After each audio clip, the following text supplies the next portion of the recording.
प्रवीण कुमार के उपन्यास अमर देशवा पर आधारित है। मैं प्रवीण जी से आग्रह करूंगा कृपया वो मंच पर आएं और आसन ग्रहण करें। के साथ मैं अनीश जी से आग्रह करूंगा कि कार्यक्रम का संचालन करें। इस नए सत्र में आप सब लोगों का स्वागत है। आज प्रवीण कुमार जिनका उपन्यास अमर देशवा पर बातचीत होनी है। इस पुस्तक पर इसी साल फरवरी माह में राजकुमार प्रकाशन के स्टॉल पर एक बार उसका जो दफ्तर है पटने में साइंस कॉलेज के पास में एक बार बातचीत हो चुकी है। और प्रवीण जी का ये पहला उपन्यास है। इससे पहले इनके 2 कहानी संग्रह छबीला रंगबाज का शहर जो काफ़ी मशहूर हुआ था और वास्को डी गामा की साइकिल।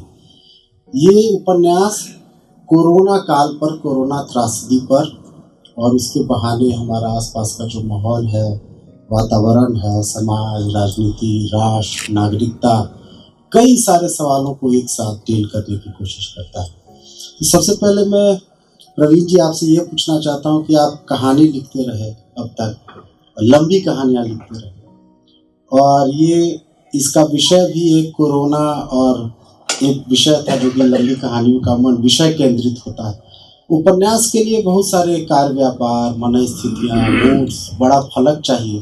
तो आपको कभी ये क्या कहें कि संकोच या भय नहीं लगा कि कहानी लिखने की आदत रहे, उपन्यास कहीं फिसल जाए? क्योंकि मैंने कई कहानीकारों को देखा कि जब उपन्यास में आए तो उस तरीके से संभल नहीं सका।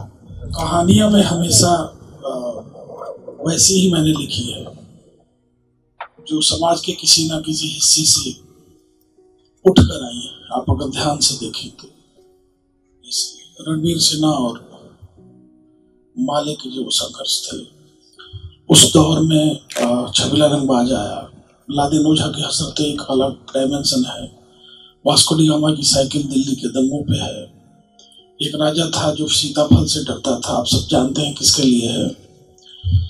तो शुरू से लंबी कहानियां ही मैं लिखता रहा, 2-4 छोटी लिखी। ये उपन्यास मेरे विजन में कहानी की तरह आया था। सब लोग जानते हैं, ये भी एक संयोग है कि सड़क के उस पार कोरोना समय में मैं एक होटल में बहुत मुश्किल से शरण लिए हुए था जब मेरे घर के सदस्य बीमार थे यहाँ PMCH में। और वो जो त्रासदी है, कई बार मुझे लगता है कि यातना अगर लंबी खिंच जाए और वो यातना ऐसी हो जो निजी ना रह के सामूहिक हो जाए, तो उसमें ज्यादा बड़ी दृष्टि इंसान खोज लेता है। तो मेरी जो तकलीफें थी, मेरा जो संघर्ष था, PMCH के गेट पे मैं जब गाड़ी में बैठा हुआ था और जो मुझसे कमतर थे आर्थिक रूप से, और जब मैं मौतें देख रहा था, तो मुझे अंदाजा लगा कि जो मेरा दुख है उसके बराबर या उससे बड़ा दुख एक बहुत बड़ी आबादी झेल रही है। इतनी मौतें मैंने एक साथ कभी नहीं देखी थी। हर 5 मिनट में 1-2 लाशें निकल रही थी। डर लग रहा था कभी कि मैं ना मर जाऊं या मेरा ड्राइवर ना मर जाए। और उसमें संघर्ष कर रहे थे हम लोग लगातार। वो तकलीफ इतनी गहरी और सामूहिक रूप से आई, औरतों की चूड़ियों के टूटने के और चीखने के, बच्चियों के कलपने के, कि मुझे लगा कि मैं एक कहानी में दर्ज कर दूं। और उस घटना के कुछ ही महीने पहले, 1 महीने पहले मेरे पिताजी का देहांत हो गया था। तो उस तकलीफ को भी भुलाने के लिए लगभग एक जुनून की अवस्था में मैं चला गया था। और फिर 97 दिन 12 घंटे के औसत से मैं लिखता रहा। और मुझे याद है कि जून में लिखना शुरू किया था और शिक्षक दिवस के आसपास ये उपन्यास खत्म हो गया था। मुझे लगा ही नहीं था कि मैं नहीं लिख पाऊंगा, क्योंकि मैं तकलीफ में था। और जब चीजें पूरी हुई, मैंने 2-4 लोगों को दिखाया, राजकमल में भेजा, तो सबने जिस तरह से इसका स्वागत किया और जिस तरह से किताब ने अपनी जगह बनाई और जिस तरह से वो बिकी, तो एक बार फिर मैं हैरानी से भरा हुआ हूँ कि ऐसा क्या लिखता हूँ मैं कि इतने लोग पढ़ते हैं। अब जैसे ये जिस त्रासदी की बात की जो आपने निजी स्तर पर अपने भाई के बहाने से ली, वो लगभग हम सब लोगों के पूरे समाज के अनुभव संसार का हिस्सा है। हर का किसी न किसी कोई परिवार या कोई परिचित या कोई मित्र इसका शिकार रहा। तो कभी लगा ना कि एक ऐसे विषय पर अमूमन जैसे बड़ी त्रासदी पर लिखने के लिए एक वस्तुगत दूरी की थोड़ी ज़रूरत होती है, और लगता है कि उपन्यास अपने कोरोना त्रासदी के लगभग बीच में ही वो उसका लेखन भी चलता रहा। तो कभी ये नहीं लगा कि जो चीज़ लोगों से इतनी परिचित है, थोड़ी दूरी आवश्यक है, थोड़ा एक अंतराल ज़रूरी है? मुझे लगता है कि गद्यकार का काम पुरानी अवधारणाओं को तोड़ना है। एक दिमाग में फेज बना हुआ है कि उपन्यास हमेशा आएगा तो 5 साल बाद 7 साल बाद आएगा। आप कविताएं जल्दी लिख लेते हैं, और दूरी का औचित्य अगर मनोविज्ञान से है तो उसमें समय को किस तरह से आप देखते हैं। अगर मैं मतलब इसे गर्व में ना कहा जाए तो उपन्यास आए हुए लगभग अगले साल 1 साल हो जाएंगे, साल भर हो जाएंगे, कोई बड़ी रचना मुझे दिख नहीं रही है। मैं ये नहीं कह रहा हूं कि आगे नहीं आएंगे, लेकिन मुझे लगा था कि इसको दर्ज करना बहुत जरूरी है, क्योंकि जिस तरह से स्टेट के फेलियर होने के बाद, स्टेट राज्य के अर्थ में राजसत्ता के रूप में कह रहा हूँ, स्टेट के फेलियर होने के बाद जो नंगा नाच हुआ पूंजीवाद का, एक छोटे से कस्बे में, मतलब एक छोटे से शहर में प्रति घंटे 1000 रुपये ऑक्सीजन की कीमत थी कि अगर आप नाक में लगा रहे हैं तो 1 घंटे में 1000 रुपये देना होगा। जिस तरह से नागरिक अधिकारों का दमन हुआ, जिस तरह से जो आर्थिक रूप से पिछड़े थे या विपन्न थे उनकी मौतें हुई, उनको दर्ज नहीं किया गया, गंगा में लाशें तैरती रही, वो इतना बड़ा वो सारी चीजें थी कि मुझे लगा कि इसको दर्ज करना रचनात्मक स्तर पे जरूरी है। दर्ज करने के दौरान वो दूरी मैंने बना ली थी, और ऐसा कुछ आलोचकों ने ही कहा, और मुझे लगता है कि लेखक को लिख देना चाहिए। अगर वो बहुत भावावेग उसका है और लग रहा है कि उसे बहुत नियंत्रित करके वो लिख सकता है, तो लिख देना चाहिए। ये हम पहले से क्यों तय करें कि रचना अच्छी होगी या नहीं होगी। इसमें पक्वना अवधि संजीव सर कहते हैं इसके लिए, वो कितना है या कितना नहीं, अंतिम फैसला दर्शक ही करते हैं, पाठक ही करते हैं, तो उन पे छोड़ के मैंने लिखा। बिल्कुल, और ये आपने सही कहा कि उपन्यास में एक बार आप पढ़ना शुरू करते हैं, लगभग 225 पन्ने का उपन्यास है, तो दिलचस्पी उत्सुकता बनी रहती है।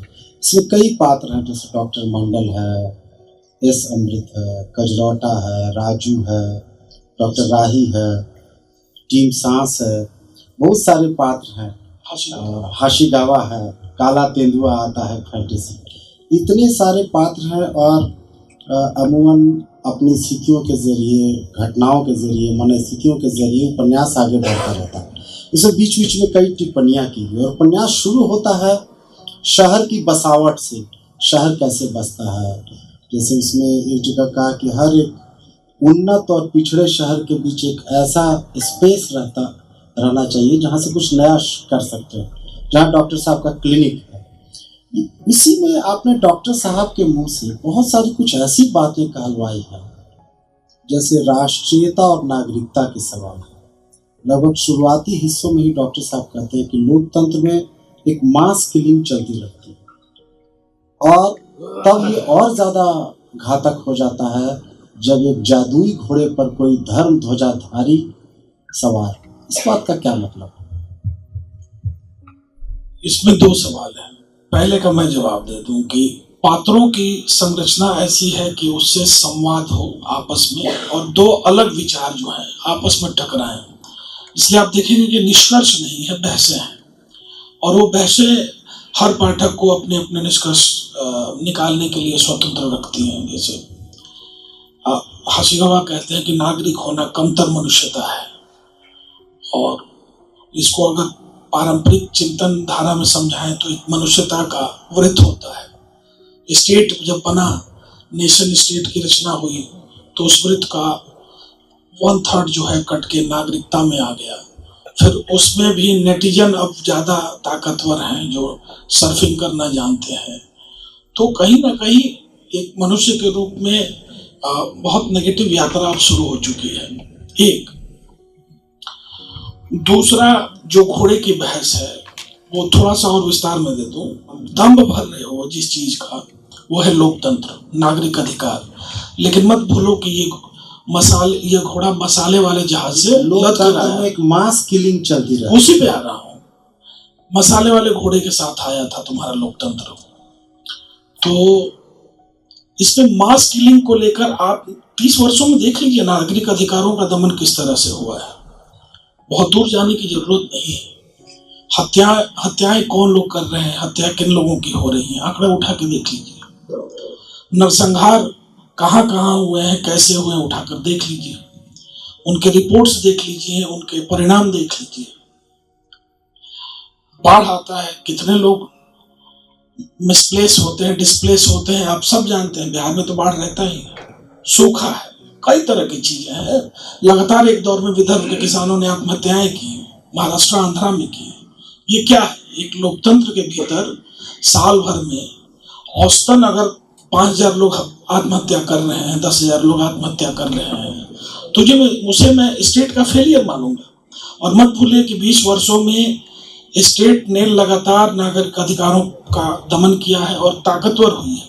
लेकिन जब महामारी आती है वहां आप देखेंगे कि स्टेट फेलियर है हर जगह। तो उस फेलियर की वजह से मैंने इतना दिखाने की कोशिश की कि वो 15 दिन 20 अप्रैल से 5 मई के बीच में वो 15 दिन स्टेट फेलियर जब हुआ तो पूंजीवाद ने किस तरह से लूटा, ये एक उसका ऑब्जर्वेशन है। दूसरा जो पहला सवाल था आपका, कोरोना एक विषाणु है, उससे लड़ा जा सकता था। लेकिन आप देखेंगे इस उपन्यास में, मतलब आधा उपन्यास खत्म होता है तब कोरोना ने दस्तक दी है। इसका मतलब ये है कि हम एक महामारी से लड़ने के लिए तैयार ही नहीं हो पाए अभी तक। और जो लोकतंत्र के, स्टेट के जो निकाय हैं, वो भ्रष्टाचार की गिरफ्त में इतनी धीमी धीमी गति से गए हैं कि ऐन मौके पे जब हमें अपने नागरिकों को बड़े स्तर पर बचाने की जरूरत होती है, स्टेट फेलियर हो जाता है। तो दोबारा ऐसी घटनाएं ना हो, या और ऐसी घटनाएं इतिहास में दर्ज होनी चाहिए। और इसी में साथ से कि अभी लोकतंत्र के जादुई घोड़े पर धर्म ध्वजाधारी सवार जी, इसका बहुत सीधा है कि जब कोरोना की त्रासदी चल रही थी तो कुछ न्यूज चैनल जो है किसी मंदिर के निर्माण का मैप बता रहे थे कि गर्भगृह कहाँ बनेगा, परिसर कहाँ बनेगा।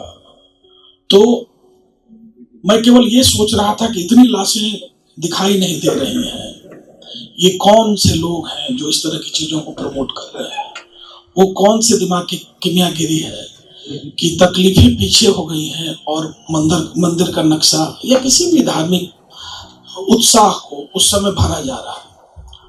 तो एक पात्र अमृत कहता है कि क्या इससे लड़ा नहीं जा सकता। डॉक्टर इसके मंडल से पूछता है कि क्या इससे लड़ा नहीं जा सकता। तो मंडल साहब बहुत यथास्थितिवादी भी हैं कई मामलों में। तो कहते हैं कि तुम्हारी हैसियत क्या है बे?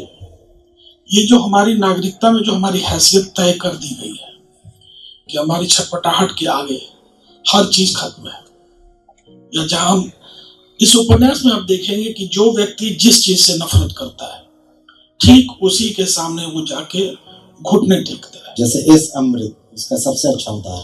हम इतने बाध्य नागरिक हो चुके हैं कि हम जिस चीज से सबसे ज्यादा नफरत कर रहे हैं ठीक वही जाके घुटने टेक रहे हैं। कम से कम कोरोना काल में यही हुआ है। तमाम मूल्यवान चीजें वहां ध्वस्त हो रही हैं एक महामारी के बहाने, और हिसाब किताब किया जा रहा है। तो स्टेट की भूमिका और जिस तरह से धर्म ने एजेंडे का रूप लिया और बहुत सारी तकलीफों का एक जवाब है, एक नाम, एक नारा, एक धर्म, उसने मतलब अंधा किया। तो उस अंधत्व के खिलाफ एक वक्तव्य है कि बिल्कुल आपसे एक वक्तव्य भी है और ये उपन्यास दस्तावेज भी है। बीच में थोड़ी सी और बात उन बहसों पर जिसमें आपने ये कहा है कि नागरिकता सभ्यताओं का जाली चेहरा होती है, जो आपका डॉक्टर इस तरह के सारे वक्तव्य, सारी टिप्पणियाँ डॉक्टर मंडल करते हैं, और हमको लगता है कि डॉक्टर मंडल के मुख से दरअसल आपकी राय ज़्यादा अभिव्यक्त हो रही है।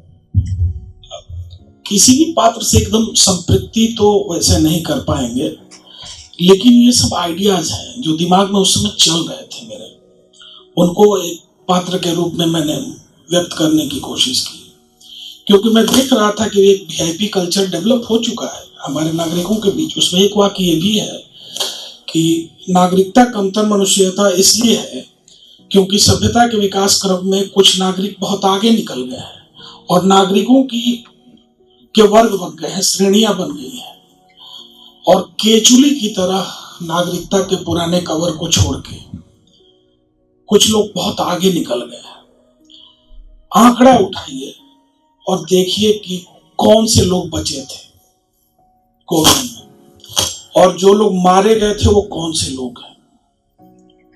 ऑक्सीजन की कमी से मरने वाले लोग किस समुदाय के थे, किस जाति के थे। मसान में जो जला रहे थे या दफना रहे थे वो कौन थे। अब देखेंगे कि इस उपन्यास को समर्पित किया है मैंने जो वॉरियर थे उनके साथ साथ मसान और कब्रगाह में काम करने वाले उन योद्धाओं को भी, जिसके बारे में ना मीडिया ने, ना किसी राजनेता ने, किसी अधिकारी ने नोटिस नहीं किया कि क्या उनके हाथ में ग्लव्स है, क्या उन्होंने मास्क लगा रखी है। जो स्वीपर थे, खासकर मैंने पटना पीएमसीएच में देखा, उनकी स्थिति कितनी खराब थी। तो मास किलिंग, धर्म और ये अभी आपका सवाल, ये तीनों एक दूसरे से जुड़ा हुआ है, और ये चीज बार बार दिमाग में हॉन्ट कर रही थी कि हम मतलब नागरिक होकर क्या हो गए और किस तरह के नागरिक हम बन गए। और आप देखेंगे कि वर्ग वाली अवधारणा जो है वो बहुत साफ उस दौर में दिख रही थी। तो मुझे लगता है कि नागरिकता का वर्णक्रम जो है, जो नया तय हुआ है पिछली आजादी के 75 वर्षों बाद, उसको तोड़ने के लिए अभी तक कोई ऐसी योजना नहीं आई जो तोड़कर उसको एकदम बराबर कर दे। अब जैसे आपने सही कि जैसे उपन्यास में एक मठ का महंत है, जब वो कोरोना की त्रासदी आती है, जब सारे हॉस्पिटल लगभग मरीजों से भर गए होते हैं, तो अपने मंदिर को हॉस्पिटल में तब्दील कर देता है। बहुत ही कंपाउंडर को, नौसिखियों को डॉक्टर के रूप में भर्ती कर अकूत मुनाफा कमाता है। तो ये धर्म को आपने इसमें जो शामिल किया है कि धर्म की वजह से, धर्म के शामिल होने की वजह से, धर्म जारियों की वजह से कोरोना का संकट, जो त्रासदी, उसकी तीव्रता और बढ़ चुकी है। देखिए वो खेल है अनीश भाई, उसको दिखाने की कोशिश की है, बहुत सीधा है, क्योंकि वो जब इलाज करता है तो सबसे पहले प्रेस को मैनेज करता है और एडवर्टीजमेंट देता है लोकल प्रेस में, और कहता है कि इलाज के साथ साथ इस मंदिर का प्रसाद भी दिया जाएगा जो रोग को दूर कर लेगा। तो मैंने दिखाया है कि साइंस और टेक्नोलॉजी जब आस्था के साथ जोड़ दी जाती है तो कितने बड़े मुनाफे में उसे तब्दील किया जा सकता है। हम सब जानते हैं, सबका सच है कि हमारे छोटे छोटे शहरों में ओवरनाइट हॉस्पिटल तैयार हो गए थे। तो ये जो हॉस्पिटल तैयार हुआ, इसमें जो कमतर लोग डॉक्टर बनाए गए और गांव से महिलाएं और झुग्गियों से लड़कों को ले आकर 2-2 हज़ार रुपये प्रतिदिन के हिसाब से उन्हें रखा गया, जिनकी कोई ट्रेनिंग नहीं थी, मेडिकल इक्विपमेंट्स के साथ। ये जो खेल उपन्यास में दिख रहा है, ये सच्चाई है और हम सब जानते हैं, हमारे सब शहर की सच्चाई ये है। तो इस खेल को दिखाने के लिए मुझे लगा कि वो चीज कि कैसे टेक्नोलॉजी को एक अंधास्था में के साथ जोड़कर मुनाफा का कारोबार चल रहा है, ये मैं सामने ले आऊं, इसलिए मैंने महंत पे थोड़ी ज्यादा मेहनत की। बल्कि इसी बहाने आपने एक जगह कहा भी है कि जिन चीज़ों से देश उपस्थित रहता है वो सब चीज़ गायब है, और जिन चीज़ों से नहीं बनता वो सब अनुपस्थित है। मतलब और नागरिकता जिन चीज़ों की धूरी से बनती है, वो धूरी दरअसल ध्वस्त हो चुकी है। ये क्रमिक रूप से ध्वस्त हुई है, क्योंकि ये उपन्यास आप देखेंगे कि शुरू हुआ है एक नाली के निर्माण से लेकर, एक मोहल्ला है अघोरी बाजार जो मसान के आसपास है, वहाँ एक नाली है जो जिसे बनाकर गंगा में डाला जा रहा है, वो उसका विरोध कर रहा है। वो कह रहा है ये नाली इधर से पहले से बनी हुई है। और ये आप देखेंगे कि धीरे धीरे सिंबॉलिक रूप से वो उपन्यास जो है, जब जो मुख्य पात्र है फंसता है कोविड में और कजरौटा कंधा दे रहा है वहां से ऑटो को निकालने में, तो पूरा हिंदुस्तान वहां दिखता है प्रतीकात्मक रूप से कि वो कौन से लोग हैं जो कंधा दे रहे हैं, वो कौन से लोग हैं जो मर रहे हैं। और ये जो नाली है, ये नाली की समस्या नहीं है, ये भ्रष्टाचार की समस्या नहीं है, ये बहुत बड़ी राष्ट्रीय समस्या है। और ठीक उसी समय में कोविड की जब एंट्री होती है तो ये सारी बजबजाती हुई चीजें मौत का कारण बन जाती हैं। इसलिए उपन्यास के शुरू में कोविड कहीं नहीं है। आधा पढ़ जाएंगे तो लगेगा कि दावेदारी तो बीच में शामिल होता है, वो बीच में केवल इसलिए शामिल होता है कि जो आपने सवाल पूछा कि एक लोकतंत्र या देश बनने के जो आशय होते हैं, जो उनके आधार होते हैं, वो कैसे समय के साथ उनको तोड़ दिया गया। और जब कोई त्रासदी आती है तो उनकी अनुपस्थिति में नागरिकों का क्या होता है। इसलिए बुनावट में मैं अपनी ओर से तो एक लेखक के रूप में बिना बड़बोलेपन के ही बात कह सकता हूँ कि धैर्य मैंने नहीं खोया है, आराम आराम से उसको मैंने लिखा है, एडिट किया है। और मेरी भरसक कोशिश रही है कि कोरोना को उसी तरह ले आऊं जिस तरह से वो हमारे समय और समाज में आया था, और उसकी त्रासदी भी उसी रूप में दिखाऊं जिसमें कोई हाय तौबा वाली भाषा ना हो, और जो तकलीफ है वो भीतर से पढ़ने वाले को तोड़े। या शायद मैं ही टूट रहा था लिखते वक्त, तो वही मैंने व्यक्त कर दिया। तो जो लोकतंत्र की बहसें हैं वो उनके बीच में कोविड है, त्रासदी है, तो अलग नहीं किया जा सकता कि ये लोकतांत्रिक परिस्थितियां हैं जिसमें बहुत सारा भ्रष्टाचार है, ये कोविड है। ये एक ही सिक्के के दो पहलू हैं और उनको दिखाने की कोशिश मैंने की है। बिल्कुल, जैसे जितने पात्र हैं, डॉक्टर है, वकील है, पत्रकार है, और इस तरह से जितने लोकतंत्र के स्तंभ हैं, जैसे इन सब स्तंभों के ढहने की, टूटने की से बहुत अच्छा प्रसंग मुझे याद आया पत्रकारिता पर है कि एक अखबार के संपादक के पास एक खबर है कि भाई सिलेंडर ऑक्सीजन बहुत कम है, एक तरफ है कि लोगों की मौतों में बहुत ज़्यादा इजाफा हो गया है, और एक छोटी सी खबर यह है कि एक कुत्तों की मौत बहुत हो रही है। तो कहता है कि ये खबर सबसे इम्पोर्टेंट है, इस महामारी में इनकी ओर तो कोई ध्यान ही नहीं दे रहा। तो जो संपादक की संवेदना है वो कुत्तों की मौतों के प्रति है, मनुष्यों के मौतों के प्रति नहीं है। तो न्यूज कैसे दबाया जाता, ये सच्चाई है। अखबार में ये निकला था कि एक सदर हॉस्पिटल में प्रसव के बाद पति दवाई लाने चला गया था, कोई महिला के साथ नहीं था, तो कुत्ता वो बच्चा लेके भाग गया, और वो न्यूज बनी थी। तो थोड़ी सी मैंने छानबीन की उन घटनाओं की, पता चला कि यहाँ 18-19 कुत्ते हैं। तो बाद में मैंने पता किया कि भाई क्या हो रहा है इस पे, तो उसमें इंक्वायरी बैठी, तमाम चीजें हुई, ये सच्चाई है। लेकिन अब कुत्ता कौन खोजे 18-19, तो रोटी में जहर मिला के रात में डाल दिया गया, वो सारे कुत्ते मर गए। लेकिन जिस समय 18 कुत्ते मरे थे, उसी दिन उस शहर में 100 इंसानी जिंदगियां भी मरी थी। ऑक्सीजन सिलेंडर 50,000 और 1 लाख का मिल रहा था। 50,000 तो खैर मुझे ऑफर किया गया था, मुझे, इसलिए मैं तो प्रमाणिक रूप से कह रहा हूँ। तो 100 लोग जिस शहर में मरे हो, वहां 18 कुत्तों को आधार बनाया जा रहा है कि भाई कुत्तों के बारे में कोई नहीं सोच रहा, उनके बारे में लिखे, इंसान तो मरते रहेंगे। ये एक खास तरह का एलीट एंगल है मौतों को देखने का, आंकड़ों को छुपाने का।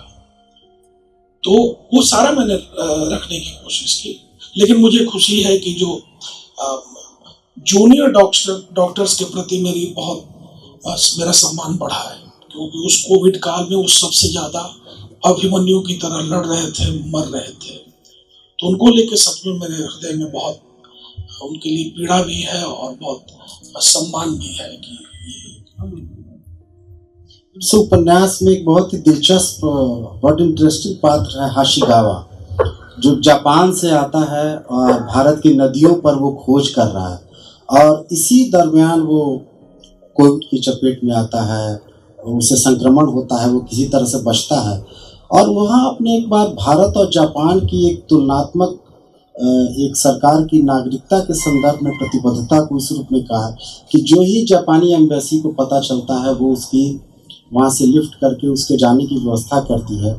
और कुछ इस तरह की टिप्पणी है अलग से, ये देखो एक राष्ट्र की अपनी नागरिक के प्रति जो कमिटमेंट है, एक हम है। वो तुलना मैंने की है और वो बहुत कुछ लोगों को अग्राह्य लगी है, लेकिन जो सच्चाई है वो है हमारा स्टेट हमारी परवाह कम करता है। अब जैसे ये उसी में मैं थोड़ा जोड़ दूं, लेकिन मैं कोई पर्यावरणवादी नहीं हूं। हाशिगावा जिस तरह से वो आते हैं, भारत के बारे में समझते हैं, उनके पास जो चित्रों वाली किताब है काले तेंदुआ वाली, उसमें मैंने दिखाने की बस यही कोशिश की है कि ये जो बहुजन हिताय और वसुधैव कुटुंबकम को या तो नारे में तब्दील किया गया है या उसके विरोध में उसे भुला दिया गया है, ये कितने कायदे की चीज है। तो भारतीय चिंतन परंपरा में ऐसे बहुत सारे प्रगतिशील तत्व हैं जिनको लेके हम चले ही नहीं, वो एजेंडे में रहे या फिर हवाओं में रहे या फिर नारों में रहे। और कोरोना त्रासदी के समय में कोरोना ने स्टेट को नहीं देखा, वो स्टेटलेस हो गई थी और उसने बता दिया कि अब आने वाले संकट नेशन स्टेट के संकट नहीं होंगे, वो अंतर्राष्ट्रीय होंगे। तो वैसे में जो राष्ट्रवादी आर्गुमेंट है, उत्तेजना है, उस पर फिर से इस रूप में सोचने की जरूरत है कि हम कैसे रक्षक बने। और रक्षक बनने के लिए मुझे लगता है कि राष्ट्रवाद का जो दंभी स्वर है, सबसे पहले उसको समझने और कूल डाउन करने की जरूरत है। तो एक मैं पक्ष हाशिगावा के माध्यम से ये मैं लेके इस उपन्यास में आया हूँ। दूसरी बात यह है कि हाशिगावा एक जब जापान से आता है तो पुराने वृद्ध बौद्ध भिक्षु ने उसकी एक पुरानी एक पोथी दी है, इसमें से कई चित्र हैं और उन चित्रों से भारत की कथा है। एक काला तेंदुआ, एक बाघ और विक्रमादित्य, और काला तेंदुआ बाघ से लड़ता है। अब ये उपन्यास देखिए कोरोना त्रासदी पर बहुत ही यथार्थवादी रियलिस्टिक तरीके से लिखा जा रहा है।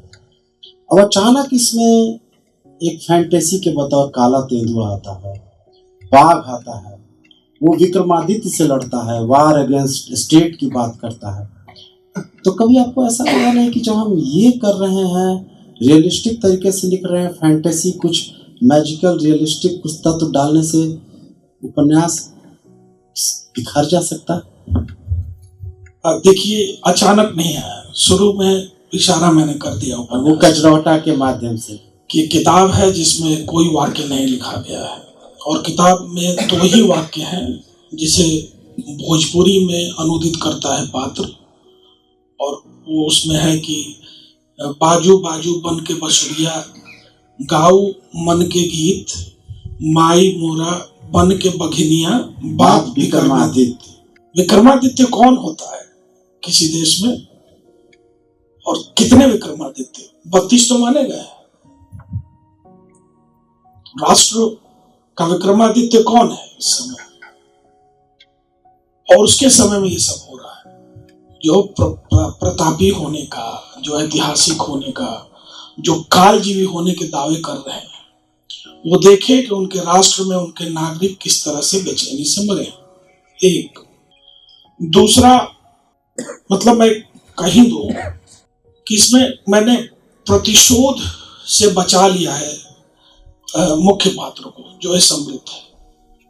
उसके पिता बार बार कहते हैं कि जब उसके पंख उग रहे होते हैं कि बड़े पेट वालों को पंख नहीं होने चाहिए, इससे सभ्यता के नष्ट होने का खतरा है। थोड़ा पश्चिम के पूंजीवाद और उसके विमर्श को यहाँ ठहर के समझने की जरूरत है, उपभोक्तावाद को। तीसरा ये कि कई लोगों ने कहा, अपूर्वा साहब ने भी कहा, अपूर्वानंद, प्रोफेसर अपूर्वानंद, कि कहीं कहीं मुझे खोलने में दिक्कत हुई है इस माइथोलॉजी को। मुझे लगा कि मैं एक प्रयोग करूं, और उड़ने वाले बाघ नहीं है, मतलब भारतीय कथा संसार में एक सोमगिरी पर्वत पे सीता की तलाश में एक बार एक योद्धा जाता है सुग्रीव का, तो वो बताता है कि वहां उड़ने वाले बाघ हैं। मैंने इसमें उड़ने वाले काले तेंदुए को दिखाया है। एक नागरिक जब प्रतिशोध में तब्दील होता है तो क्या उड़ने वाला काला तेंदुआ बनता है? ये अनुत्तरित है पाठकों के लिए, मेरे लिए नहीं। लेकिन मैंने छोड़ दिया कि पाठक कैसे समझे। वो कौन, उसमें एक लाइन हसीगावा कहता है, ये भोजपुरी वाली कविता पढ़ने के बाद, कैसा कौन बाप होगा जिसने अपने बेटे के पीठ पर चमगादड़ के पंख सिलवा दिए थे? ऐसा कौन देश होगा जिसके राष्ट्राध्यक्ष ने नागरिकों को कोरोना से मरने के लिए छोड़ दिया होगा? चमगादड़ के पंख कोरोना के ओरिजिन से जुड़ा हुआ है, और जिनके पीठ पे कोरोना पंख सिले जा रहे हैं वो कोरोना की मार है जो नागरिकों के पीठ पे पड़ रही है। इसको मतलब मैं हमेशा कहता हूं कि एक लेखक को अपनी रचना की स्पष्ट व्याख्या नहीं करनी चाहिए, क्योंकि एक अर्थी रूप में उसे समझा जाएगा। और मैं चाहता हूं कि इस उपन्यास में, खासकर इस मिथकीय कथा की एम्बिग्विटी बनी रहे, अनेकार्थता बनी रहे। इसलिए ये एकल कथा नहीं है, इस एक मिथक के लिए कह रहा हूं, उपन्यास के लिए नहीं। उसमें जो प्रयोग है वो मेरा अपना है, उसकी सफलता और असफलता का श्रेय बिल्कुल मेरे ऊपर है।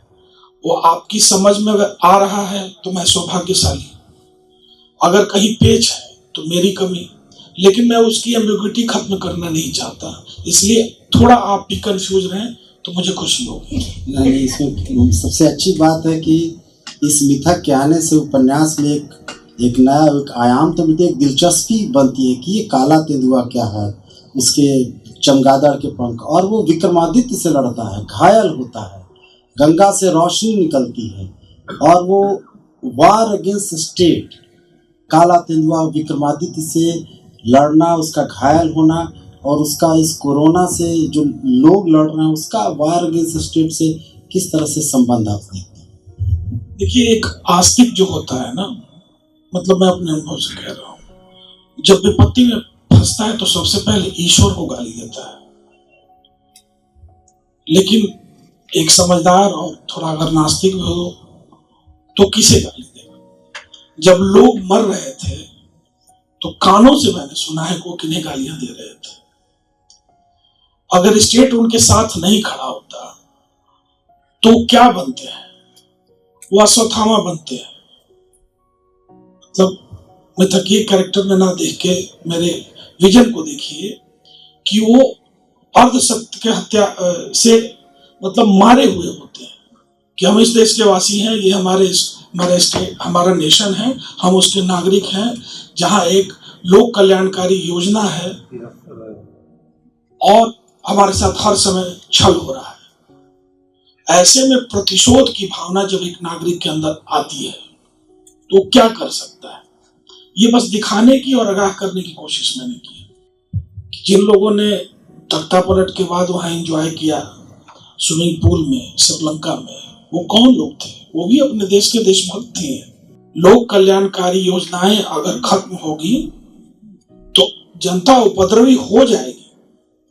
ये बहुत एक ऐसी मेरी इच्छा नहीं है, लेकिन मैं देख रहा हूं कि अगर स्टेट जिस तरह से हाथ खींच रहा है अपने लोक कल्याणकारी योजनाओं से, वो एक उपद्रव को जन्म दे रहा है या जन्म दे देगा। तो मैं वहां जा रहा हूं, मैं स्टेट के खिलाफ खड़ा नहीं कर रहा हूं किसी नागरिक को, मैं बस चरित्र के माध्यम से दिखा रहा हूं कि अगर नागरिक प्रतिशोध में उतर आए तो क्या हो सकता है। एक इसका पात्र है उसका छोटू, और बहुत ही कहें कि विचित्र और उसका बहुत ही दुखद अंत होता है कि उसके बहन की शादी में उसके गोली चलती है उसके दोस्त द्वारा, और एक उसके बहनोई द्वारा एक उसका दोस्त गुजर जाता है, और परिवार वालों ने इस पर आरोप मत कि वो जेल में चला जाता है, फिर वो पागल खाने जाता है। बहुत ही दुखद अंत होता है उसका। ये जो पात्र है, और जैसे अन्य पात्रों को साथ अगर इस आयाम को देखें तो पूरे उपन्यास की जो तकलीफ है, छोटू की तकलीफ, या कहें कि वो जो रजत किशोर की तकलीफ, ये एक मुस्लिम पात्र है जो एक हिंदू लड़की से शादी करके बहुत ही छुपे रूप में रह रहा था, जिसको कहें कि आजकल लव जिहाद के डर से उसका त्रासदंत होता है, छोटू का अंत होता है।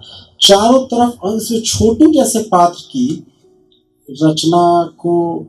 पहले मैं रजत के बारे में, रजत इंटरकास्ट मैरिज करके भाग कर आए हैं, दंपत्ति रह रहे हैं। रिलीजियस जो कोरोना है उसमें जिसे कहते हैं कुटुंब, वो साथ छोड़ चुके थे, और एक नेशन के रूप में हम मानते हैं कि संविधान और कहता है कि अंतरजातीय अंतरधार्मिक विवाह हमारे लिए कोई इशू नहीं है, लेकिन वो कोरोना में फंस जाते हैं और उनका कोई नहीं होता है क्योंकि समाज ने छोड़ दिया है।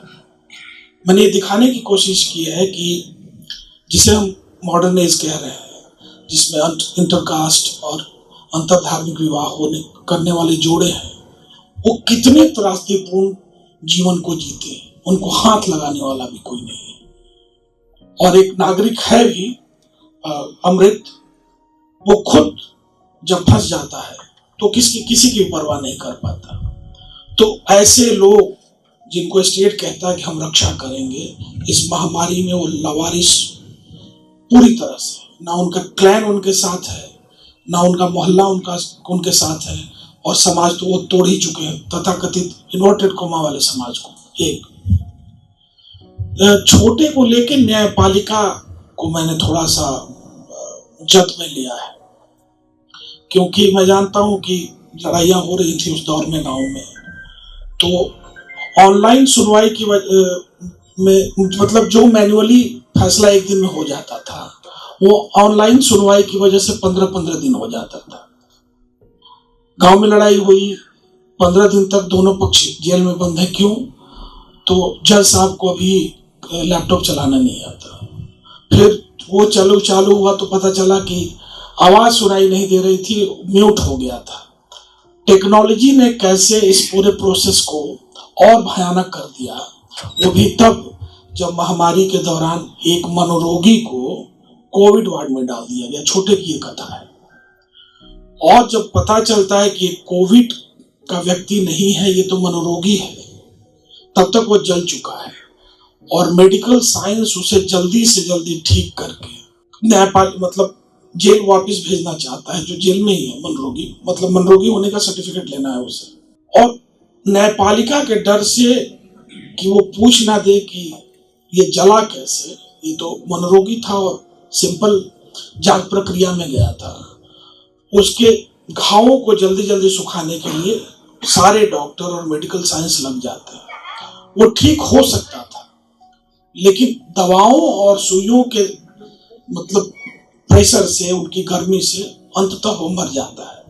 तो मेरे लिए एक प्रयोगशाला की तरह है छोटू, जहां मैंने दिखाने की कोशिश की है कि तमाम पढ़े लिखे लोग कई बार किस तरह का एक प्रयोगशाला गढ़ते हैं छोटे के शरीर को, और देखने की कोशिश करते हैं कि ये दवा किस रूप में ठीक हो रही कर रही है, किस रूप में घातक है। और ठीक उसी दौर में हुई बड़े स्तर पे, बड़े शहरों में आप जान लीजिए कि कई ऐसे प्रयोग हुए हैं नागरिकों को बिना बताए हुए। मुझे मतलब ये अंदेशा है, तो वो एक फेज को लेके मैंने छोटे के माध्यम से लिखने की कोशिश की है। और लगभग हम लोग अंत की तरफ आ गए। बस छोटे छोटे दो सवाल।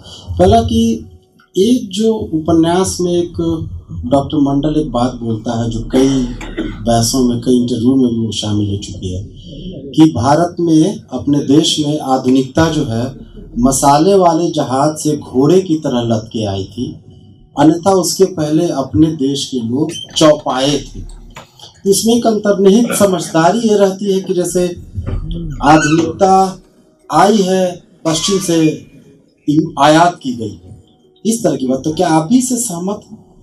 नहीं, देखिए, वो बहस ये है कि हमने दो अतिवादी धारणाएं हैं। वो कहता है कि पश्चिम से जो जो चीजें आई उसमें लोकतंत्र भी आया और वो मसाले वाले जहाज पे घोड़े की तरह लद के आए। लेकिन अमृत जो वकील है, जिसे नागरिक अधिकारों पे बहुत भरोसा है और अंत तक कायम रहता है जब तक वो टूटता नहीं है, वो कहता है कि आप कुछ भी कहें, मुझे इतना समझ में आता है कि मसाले वाले जहाजों के साथ जो घोड़ा लद कर आया था ना, उस जादुई घोड़े ने अपनी पीठ पर यहाँ के नागरिकों को बैठा के नागरिकता दे दी और सब बराबरी के नागरिक हो गए। लड़ाई है, मतलब भारत में एक बहस चल रही है ना कि अगर पश्चिम ना आया होता तो हम और बड़े युग में होते, या शायद स्वर्णिम युग हमारा होता, हमें पश्चिम ने नष्ट किया है। तो वो जो संतुलन है बहस की, वो मैंने एक दूसरे के सामने रख दिया है और कुछ निष्कर्ष बाद में दिए भी हैं। तो मेरा लक्ष्य ये है कि पश्चिम को लेके एकदम से जो नकारात्मकता है जो बहसों में है वो भी सामने आए और जो एक संतुलन है वो भी दिखे। तो कहीं ना कहीं ग्लोब एक है। मैं अंतिम बात कह रहा हूँ, मुझे लगता है कि पृथ्वी एक ही है। इसमें अब पश्चिम और पूरब का द्वंद्व बंद होना चाहिए, क्योंकि संघर्षों की एक इतनी बड़ी दुनिया संघर्ष की खुल चुकी है कि अब किसी भी देश, किसी भी जाति, किसी धर्म में लड़ाई एक व्यक्ति, एक जाति, एक धर्म और एक राष्ट्र की नहीं रहने वाली है। अंत, उपन्यास का जो अंत है, जिसमें आप देख रहे हैं कि डॉक्टर मंडल का जो अपना कंपाउंडर था वो मठ के महंत के साथ मिलकर हॉस्पिटल चलाता है। न उसके पास डिग्री है, न उसके पास योग्यता है, लेकिन लगातार काफ़ी मुनाफे कमाता है। अंत में डॉक्टर को, एस अमृत को उसी के पास ले जाना पड़ता है। तो ऐसा लगता है कि उपन्यास की गति को देखते हुए कि उसका बहुत ही त्रासद अंत होगा, लेकिन एंड बहुत हैप्पी एंडिंग होता है। तो लगता नहीं कि थोड़ा स्वाभाविक विकास को थोड़ा बाधित होता है, थोड़ा मुंबईया एंडिंग हो गया? नहीं अनीश भाई, एंडिंग वहां नहीं है। एंडिंग कजरोटा की बेटी की मृत्यु के साथ है। ये second ending, second last ending है। किसी भी चरित्र को एकदम से नकारात्मक, मतलब लेखक कम से कम ब्लैक एंड व्हाइट में नहीं देखता। और मुझे हमेशा लगता है, जैसे मुक्तिबोध कहते हैं कि मैं मनु के हर पुत्र में विश्वास करना चाहता हूँ। मनु का अर्थ पुराना नहीं, मनुष्य है। मौतों ने बहुतों की आत्मा जगाई भी और बहुतों की आत्मा सुला भी। चुनाव करने वाले भी निर्भर, इससे ज्यादा कुछ नहीं। शुक्रिया। अंत में बस एक सवाल है। उपन्यास में कहता है कि काश आंकड़े सांस ले पाते, और कैसे आंकड़ों को दबाया जाता है। अभी भारत में संयुक्त राष्ट्र संघ के अनुसार 47 लाख लोग इस कोरोना त्रासदी में गुजरे। खुद हम लोग अपने पटना में देख रहे हैं कि मनेर के हरदी छपरा से बख्तियारपुर तक शायद ही कोई ऐसा घाट था जहां लाशें नहीं जलती।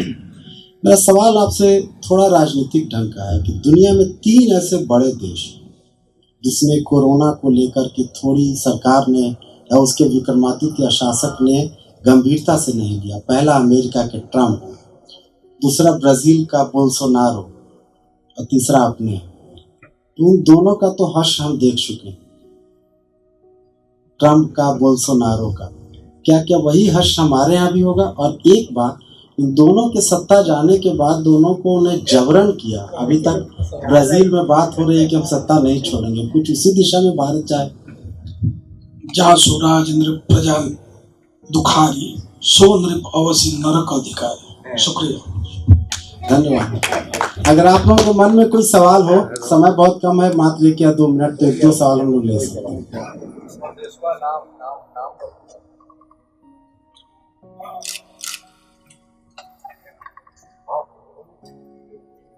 हम मानते हैं कि देश जहां हम पैदा हुए हैं, इसमें पैदा लेना सौभाग्य की बात है। लाठा साहब थोड़ा हंस रहे हैं, मैं समझ रहा हूँ, लेकिन एक बड़ी धारणा है। और उस अमर देश से नागरिकों की विदाई हो रही है, जिस देश में कहा गया कि यहाँ पैदा होना सौभाग्य की बात है। यहाँ मरने वाला पुण्य, ये पुण्य भूमि है, यहाँ मरने के बाद स्वर्ग ही मिलने वाला है। वैसे स्वर्ग की एक जो निर्मिति टेक्स्ट के माध्यम से, विचारों के माध्यम से, अवधारणा के माध्यम से हुई है, और जिसे खून पसीने से लड़कर हमने आजाद करवाया अंग्रेजों से, नागरिकता हासिल की, उसमें जो अमर देश है हमारा, जिसके निर्माण में कितनी संस्कृतियां, कितनी सभ्यताएं, कितने मनुष्य दफन हो गए, उसमें नागरिकों की कैसे तड़पते हुए विदाई हो रही है अमर देशवा में। तो जो कॉन्सेप्ट बनाया गया है, निर्मिति जो हुई है, उस निर्मिति को लेके मेरा रचनात्मक प्रतिरोध है अमर देशवा, और कुछ नहीं। बहुत बहुत शुक्रिया प्रवीण जी। इसमें कजरोटा की बेटी मर गई है, और कजरोटा, उसकी लाश, लकड़ियां नहीं मिल रही तो हरी टहनियां कि उसकी किताबें और उसकी चुन्नी, वो सब लेके वो कबीर का एक पद गाता है जो यहाँ एकदम फिट बैठता है। वो तकलीफ ने उसको आजाद कर, ये तकलीफ केशव और माधव वाली नहीं है, उससे ज्यादा इंटेंस है। तो कबीर की पूरी पदावली जो है इस मौत के दृश्य के बीच में मैंने थोड़ी थोड़ी डाली है। शायद वहां जाके मेरा जो रचनात्मक प्रतिशोध जो है या प्रतिरोध, वहां थोड़ा सा कैथार्सिस उसका हुआ है। तो उस पद में मैंने ज्यादा अपने आप को संभव किया है, इसलिए इस उपन्यास के बीच में, मतलब अंत में उसको मैंने डाला है। तो वहां से मैंने लिया है एक रूप में। जहुआ से आयो अमर वह देशवा, आदि न अंत न काल कलेसवा, ब्रह्मा विष्णु न महेशवा, जहुआ से आयो अमरे वह देशवा, चांद न सूर न रैन दिवसवा, जहां से आयो अमर वह देशवा। शुक्रिया।